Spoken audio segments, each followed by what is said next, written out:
Yo guys, what is going on? It is Invin here, and today what I'm bringing to you all is a video on the weapon update changes and balances that we're going to be seeing with the summer update or July update, whatever you want to call it, here in New World. Now this is a full separate video because there is quite extensive notes on what these weapon changes are actually going to be, and what I'm going to do is essentially go through these, read out some of the most important points, as well as give you some of the facts and figures, but I will also leave these linked down below in the description, so if you do want to check out the patch notes for yourself to go over your specific main weapons, then do feel free to do so. But I'm going to try and nicely summarize these for you while giving you the most important points, and there is quite a lot to take in here, which is why I didn't include it in yesterday's summary video. So remember to subscribe if you haven't already done so. There's going to be a mini series of videos coming out on this update. There's lots of content to cover, so make sure you don't miss out on any of those, and if you're going to enjoy the video, don't forget to drop me a like as well, as it massively helps out. So let's jump into it. Firstly, we're looking at the Blunderbuss. This bad boy, basically, they've fixed an issue where activating and deactivating mortar charge without firing a shot would have triggered the ultimate. Now it doesn't trigger the ultimate, which is the unload variant, unless you fired a shot first, which is a really, really good thing because, of course, that's going to be a little bit of a buff, I would dare to say, but more of a fix to the Blunderbuss, and then just some text issues. With the bow here, they have pretty much buffed this quite a bit, but they've also changed one of the abilities, which is really cool, and it makes it a much more go-to ability, which might mean a lot of you guys are going to switch up your bow build. So what they've done is they've added the ability to cancel window, or a cancel window to the rapid shot. After the first shot's been fired, if you want to then dodge cancel or move cancel, you should be able to, as long as there is no subsequent shots in animation. Also, they've added the ability for you to zoom in the camera whilst using the rapid shot and explosive arrow abilities, which explosive arrow is the new thing that splinter shot is. I'm going to talk about it in a second, but just so you guys are aware. Now, they've also fixed issues that were preventing dodge, that were issues with ADSing in settlements and shooting, fixed some issues with the Archer's speed passive so that all that is working as it should be. And also now they've fixed an issue with rapid shot, and again this new explosive arrow, which was previously splinter shot, where these abilities had too long of a duration between the cooldown was triggered and when the active frame started, so essentially you should get your cooldowns on time now. This is a big one then. They've got a reduction of poison shots direct hit passives damage from 150% down to 100%, so that's a big one for a lot of people playing against the bow as well as people using it. Maybe that's something that you want to consider, but it has still got that huge tick damage and the ability to apply that to players nearby as well, which is great. They've removed stagger from penetrating shots, so you shouldn't actually be able to just kind of fumble forward when you get hit by it, but also it's not got that CC there for the bow users that were using that ability, so do bear that in mind. Then the big one here, so splinter shot ability has had a complete rework and is now explosive arrow, which I've mentioned a couple of times. Now explosive arrow is what you'll be able to do with this one is fire an arrow that will explode on impact, dealing 50% weapon damage on hit and an additional 125% to all targets within a 2.5 meter radius. So looking at the arenas particularly for this one, this could be very, very nice indeed for that small scale PvP, and I would imagine PvE this is going to be great as well. Now you can get an upgrade for this, which is flame arrow, and this one is direct explosive arrow hits inflict burn, dealing 8% weapon damage every second for 10 seconds. Then you can get contained detonation, which is explosive damage increased to 150%, but AoE radius is decreased to 1.5 meters. So if you do want to run it as more of a single target burst ability rather than kind of an AoE, it's up to you. Maybe that'll change from PvP to PvE, but that is an ability upgrade that you can get. And they've also updated the empowering splinter shot to basically be empowering explosive arrow instead, so you'll still get the empowered from that weapon perk or ability perk. Next then, moving on to the Fire Staff here. The Fire Staff, just a couple of quick things. Fixed an issue with the efficient burnout perk, and basically they have increased the initial impact of the meteor shower from 34% to 75%. Description has been updated to clarify the 0.75 second tick rate. So this could be interesting. I'll have to test this out on the PTR personally to see how this actually works. Particularly for small scale, I don't know if it's going to be any more viable than it was before with meteor shower, but certainly in large scale and PvE, that could be quite a big difference that actually is significant, so I'll test that out for you guys and let you know. Judgment of Helios, this has had an increased damage from 30% to 40%. The knockback is quite nice in small scale, especially in the arenas. It's been decent for some players, but I don't think it's going to become a very, very overused ability just because of this slight damage increase. However, it is nice, and like if you're using it for more utility, like I said there, the knockback, it is pretty decent, and I think the extra damage can't hurt to add on to the Fire Staff there. The Fire Staff did need a little bit of extra stuff there, which I think is a nice touch. Now moving on to the Great Axe then. This one, they have fixed an issue where the charge ability would detect targets behind the player, so essentially you could 180 if you did the auto attack upgrade with charge. That doesn't happen anymore. They've also changed the damage type back to the correct type it's supposed to be. On Insatiable Gravity Well, it was dealing some random damage type which it wasn't supposed to be. Also, they fixed an issue with the Mauler's Fury, which is the ultimate ability on the Mauler side of the tree. This one was not triggering properly if a player had slash damage perk on a ring. Now, it should do. A lot of players didn't realise this, and when they saw the notes were kind of like, what? So, yeah, that should be fixed for you all. They've also fixed an issue where the passive Gravity Well tooltip had an unused space at the bottom, just clean up. And finally, Gravity Well now pulls downed players towards the centre of an ability upon cast. Of course, this doesn't work in OPR because down players just insta-die, but in other instances, so for wars, for example, or open world, this will now happen.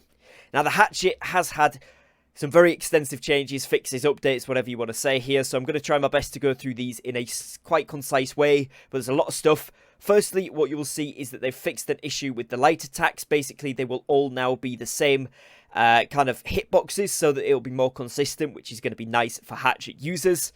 They've also fixed the Infected Throw Mortal Power tooltip to show the correct values, so that you know that what's going on properly with that. Now, with the throwing side of the Hatchet tree, they've made some pretty significant changes that again could make this pretty good.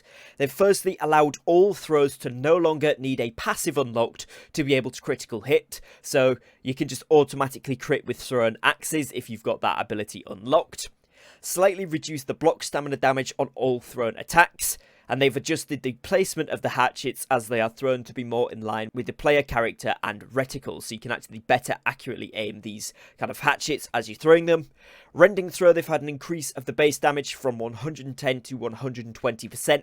Pretty significant because a 10% boost in damage there. Rending throw is not actually bad at all. This could really come in and make this a lot more viable.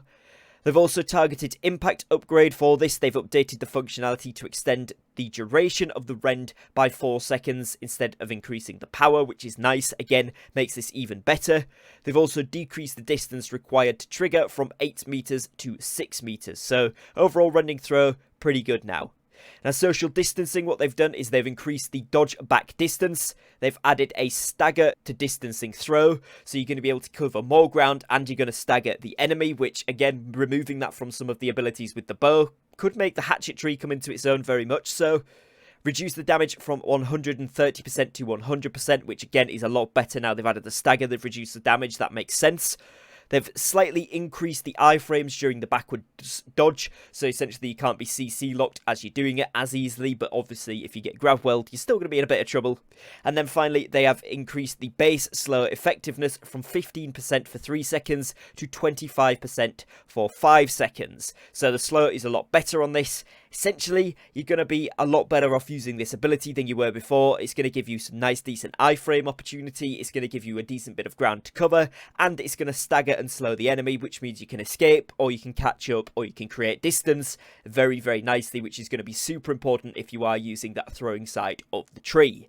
Now, they've done a quick power upgrade to this one where they've adjusted the values from 30% for 3 seconds to 20% for 6 seconds. So a little bit less, but for longer.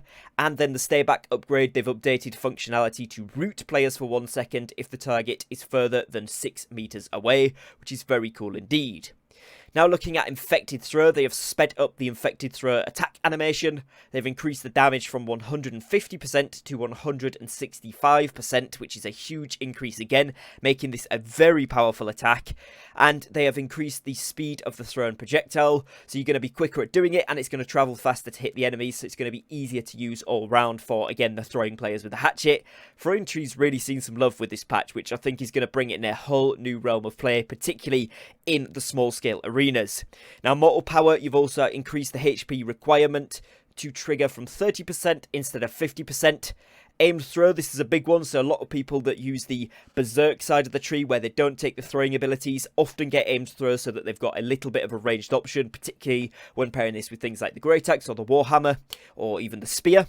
And what they've done here is updated to not interfere with the movement when throwing, which is really nice. They've increased movement speed while aiming from 1.65 to 2.25. Also what the throw move speed is. So essentially you're going to be able to dodge around a little bit and maybe kite a little bit while you are throwing. They've improved the cancel windows when transitioning from throw into abilities to match the standard light attack cancels, which is 3 frames after the fragment starts. They've increased the damage from 95% to 100%, so it's the same as a light attack, which is really important. Obviously not quite as quick, but being ranged, that's going to be really, really crucial. They've removed the stamina cost of throws, so the point I said before about, costing stamina as you're throwing, it now doesn't, which again is insane. This is a really, really important point. You're now going to be able to throw these as much as you want. You're going to be able to move around. You don't even have to go into melee distance with this weapon anymore because you're still going to be able to dodge away with light armor. This is going to do some serious, serious damage. And to top it off, what they've done is increase the speed of the thrown projectiles. So again, it's going to be a little bit easier to hit those targets if they're moving or if they're kind of repositioning, getting attacked by other players. You're going to be much more accurately able to hit them, and you're not going to be worried about the stamina penalty. So really, really crucial. Now, passives here, it says critical throws. They've updated it so that all throws can perform the criticals by default, like we said at the start. So this passive is no longer required. What they have done, though, is updated this passive to gain a 5% crit chance on all melee attacks and a 10% crit chance on all ranged attacks.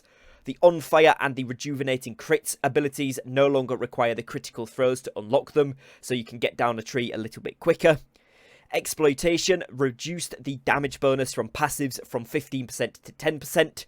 Boot and Rally renamed to Hurling Force, reworked to increase the damage of all throws based on how far away the target is from the player. So essentially you're going to get more, up to a max of 20% damage at 20 meters and beyond. So if the further away a target is that you're hitting them, that now obviously is going to be easier, a little bit faster projectiles, so it should be more kind of hit scan target almost, not going to be quite there because it is slow with the hatchet, but it's going to be a lot better, and you can really pump out some damage there. 20% bonus for further away, pair that with light armor bonuses, you're going to be doing some really, really heavy damage. So that's really, really cool indeed. Persistent hindrance, they've reduced the debuff extension time from 30% to 20%. They've also updated to deal 3% additional damage per debuff on the target, up to a maximum of 4 debuffs, or the equivalent of 12% extra damage.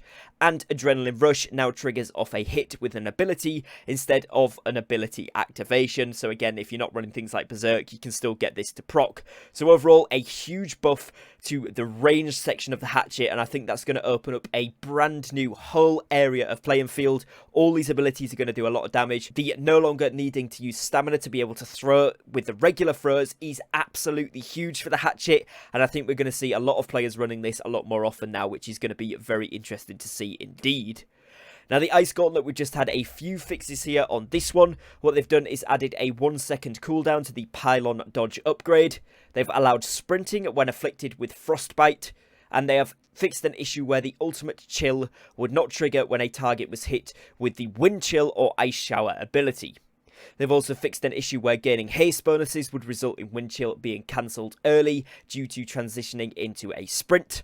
And they've also fixed issues with Pylon when it consumed mana and it didn't spawn, and also some damage over time effects triggering on the Frozen Touch passive, as well as a couple of typos. Life Staff, not too much here again, but they've fixed the issues where dodging would not cancel casting of Light's Embrace or Divine Embrace. Really important, especially in PvE, but also in the larger scale stuff like the wars. Being able to dodge to cancel a casting on these is crucial for healers, so it has increased the viability of these abilities a lot more. Also, they've fixed an issue where the other hotkeys could be assigned to targeted healing hotkeys, so that is no longer the case. And they've also fixed an issue where the Protector's Strength passive was not showing the correct value. The displayed value was showing as 10% in the tooltip, but the functionality was actually 20%, so we're still going to get the 20%, it's now just going to be updated. Next then we're looking at the Musket here. This one they have fixed a visual discrepancy bug where the impact effects for the Musket may play on the client even if the server invalidated the client's shot. So in other words, you will now be able to more clearly see when you and other players are shooting the Musket, which is great. They fixed an issue where shooter's stance would not get reset correctly when entering the arena, and also they fixed an issue where incorrect idle animation was being played when the character was exhausted. As well as this, they fixed an issue with the shoot action installing earlier than intended after a reload, so essentially you could shoot quicker than intended, and also fixed some issues where shots were firing too soon when entering the shooter's stance from a dodge. Now they've also updated the Musket reload to not have to play through the first half of the reload if the reload was interrupted after that portion of the animation is played. After being interrupted and completing the first half of the reload, only the second half of the reload animation will need to play. In other words, if you're trying to reload and you have to dodge, you can do it in essentially two halves, which makes this a lot better for small scale PvP, and we could see this more actively used in the arenas as a result of this. Rapier, just a couple of changes. Firstly, they fixed up with riposte, an issue that taunt's duration was not matching the ability's description of 4 seconds. It now should be. And also they've updated the homing on the Rapier's flourish and finish attacks to match more closely to the ability's hit areas. With the spear, just a couple of things here as well. They've fixed an issue where javelin throws were triggering the incorrect impact effects against various material types. Removed pushback from the base spear cyclone ability function. Grit is now on the Spear Cyclone by default and is no longer tied to the Strong Momentum upgrade. So the Strong Momentum upgrade now has the pushback as an optional upgrade for the Spear Cyclone, so you can choose whether you want to get that knockback involved with that ability or whether you prefer to keep the enemies close by, because I know a lot of players were wondering about that being a thing. Now you can actually do it, which is great. Sword and Shield, we've seen here then that they fixed an issue with the defensive formation, where it wouldn't always trigger if you blocked immediately after dodging. Now it should do. They've also fixed an issue where the sword's heavy attacks were not obtaining grit from the 300 strength attribute bonus throughout the duration of the attack. Now you'll actually be able to heavy attack properly and not get knocked over or staggered or CC'd, which is great. And they've also updated Defiant Stance ability description to match the correct taunt duration of 8 seconds. Finally then, the Void Gauntlet here, we've seen they have fixed an issue where the Empowering Proximity passive was not being gained if the ability was triggered too quickly after swapping weapons.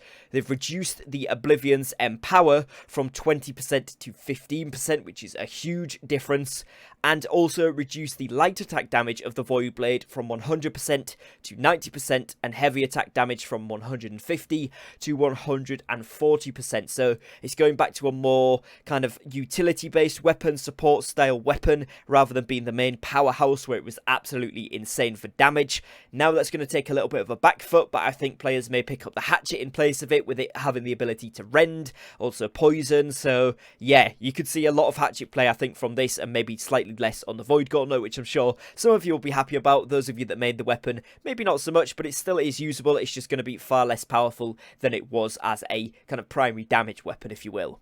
But that is going to be it for today's video, guys. A lot of changes here, a lot of really cool ones, a little bit of maybe controversial ones, little meta shifting ones in there as well. Some really cool stuff though upcoming with this update, so do let me know your thoughts and feelings on your weapon of choice, whichever your weapon is. What do you think about the changes that they're going to be doing to it with this update? Other than that, that's going to be it for today though, so I'd like to thank you for your time, thank you for watching. Make sure you subscribe and like down below if you haven't already done so, and I'll catch you again very shortly on a brand new upload. So thanks for your time, take care, and peace.